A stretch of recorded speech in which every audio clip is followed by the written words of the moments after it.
안녕하십니까. 공병호TV의 공병호입니다. 박근혜 전 대통령이 1952년생입니다. 우리 나이로 69세고 이명박 전 대통령이 1941년생입니다. 우리 나이로 80세입니다.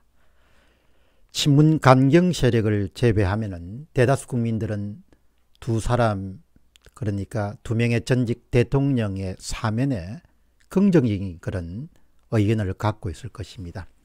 그리고 또 일부 분들은 노령에 처한 분들에게 너무 한다 그런 생각을 가지신 분들이 꽤 많을 것으로 봅니다. 홍준표 의원이 전직 대통령의 수감의 정당성 문제에 대해서 법조인의 시각으로 행한 주장을 여러분들에게 소개합니다. 현직 정치인의 주장이긴 하지만 법조인의 시각은 어떤가로 해석하면 공병호TV의 시청자들에게 큰 도움이 될 수 있다는 판단 때문에 여러분들에게 소개하게 되었습니다. 4월 17일 날 늦은 밤에 홍준표 의원이 자신의 페이스북에 올린 글은 이렇게 시작됩니다.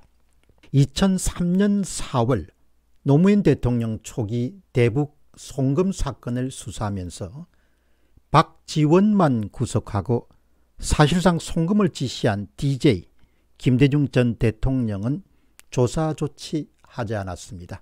그 당시 문재인 민정수석은 그것을 대통령의 통치행위로 판단했기 때문이었을 것입니다. 이것이 홍준표 의원의 주장입니다. 저의 해설은 이렇습니다. 대통령의 통치행위란 것은 뭔가? 그것은 바로 국가기관의 행위 가운데서 고도의 정치성을 띤 그런 행위에 대해서는 사법통제에 논란이 있는 행위를 말하는 행정법 내지 헌법상 용어입니다. 그러니까 고도의 정치성을 띤 대통령 수반의 결정이나 선택은 곧바로 사법통제나 사법판단의 대상이 될 수 없다. 그것이 바로 대통령의 통치행위에 속합니다. 우리나라의 경우에는 판례가 축적이 되어 있습니다. 대통령의 통치행위를 포함하여 모든 국가 자격은 국민의 기본권적 가치를 실현하기 위한 수단이라는 한계를 반드시 지켜야 한다. 이 경우에만 대통령 통치행위로 인정해 줄 수 있다는 겁니다. 그러나 여기에 대해서 이견을 제시하는 사람도 있을 수 있습니다. 북한이란 적대 세력에게 그에게 돈을 송금하는 그것이 쉽게 민주적 자유라는 그런 기본적 헌법 질서를 지키는 데 도움이 되는가, 이렇게 이견을 제시할 수 있는 사람도 있습니다. 그리고 사실 송금을 지시한 책임자는 면책을 하고, 그리고 그 실무 담당자는 돈을 붙인 사람은 구속을 한다. 그건 타당하지 않지 않는가, 이런 이야기를 할 수 있습니다.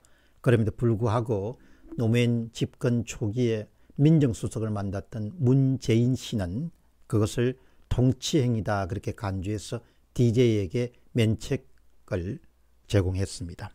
그리고 또 우리 헌법재판소는 이렇게 이야기합니다. 비록 고도의 정치적 결단에 의해서 행해지는 국가작용이라 할지라도 그것이 국민의 기본권 침해와 직접 관련되는 경우는 당연히 헌법재판소의 심판 대상이 된다. 이 같은 내용은 1999년 6년도에 2월 29일 헌법재판소 판결 93허마 186에 들어있는 내용입니다. 다음은 홍준표 의원의 주장입니다.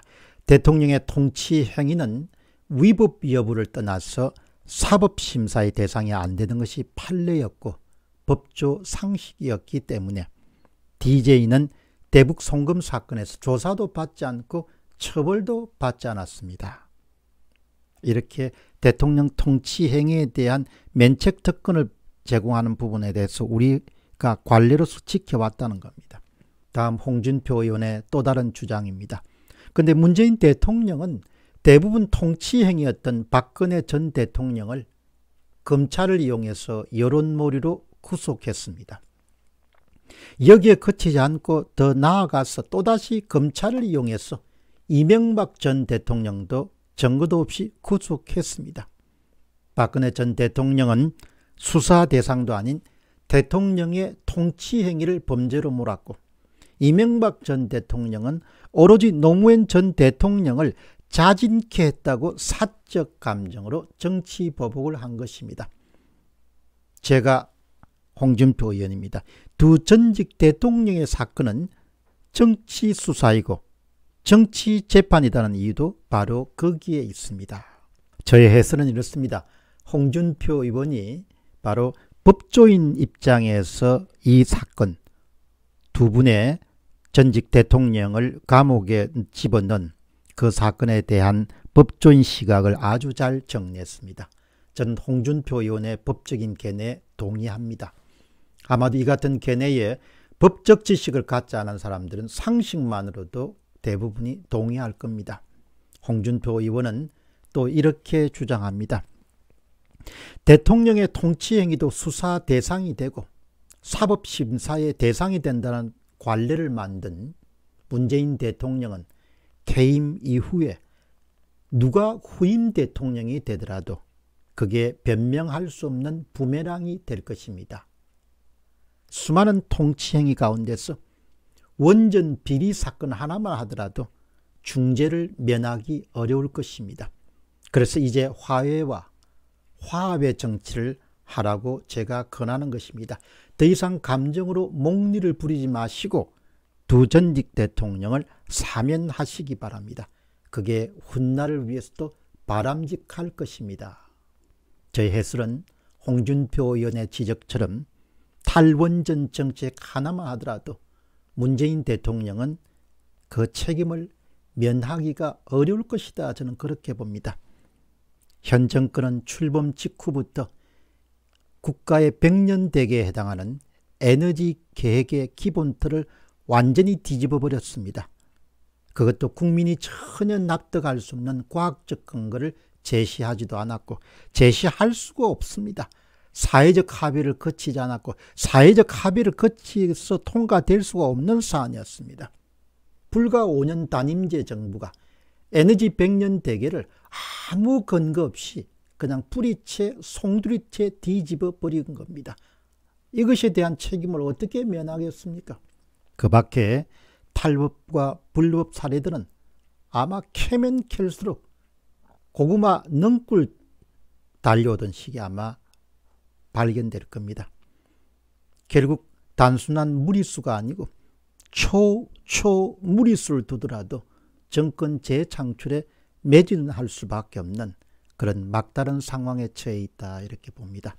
4월 7일 보궐선거 이후에 현재 집권 행보를 보면서 많은 국민들이 고개를 갸우뚱했을 겁니다. 저렇게 압도적인 표로 국민들이 국정 운영 방향의 수정을 요구했음에도 불구하고 완강히 거부하고 그동안 해왔던 그런 고집스러운 행보를 어떻게 계속하는 것일까?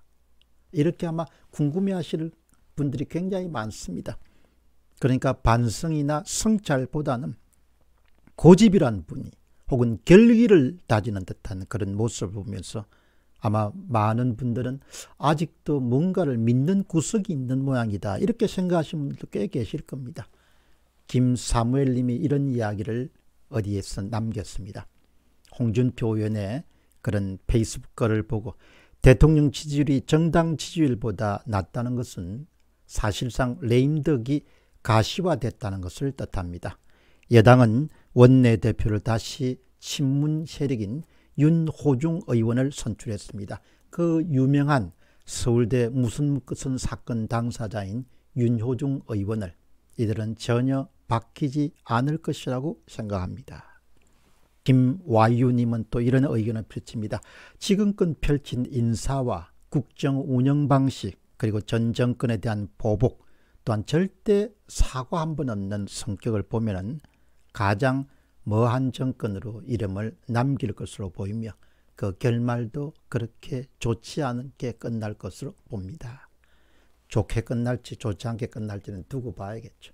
어떻든 이와 같이 아주 대표에도 불구하고 그렇게 기존 정책을 계속해서 밀어붙이는 것은 그냥 어떤 사람의 성적만으로 돌려버리기에는 좀 미심쩍은 구석이 많은 것이 사실입니다. 그럼에도 불구하고 우리는 승리할 수 있다. 우리는 승리할 것이다. 이런 확신이 없으면은 지금처럼 고집을 부릴 수가 없을 것이다. 이런 의문문을 던지게 됩니다. 공병호 TV의 공병호였습니다. 감사합니다.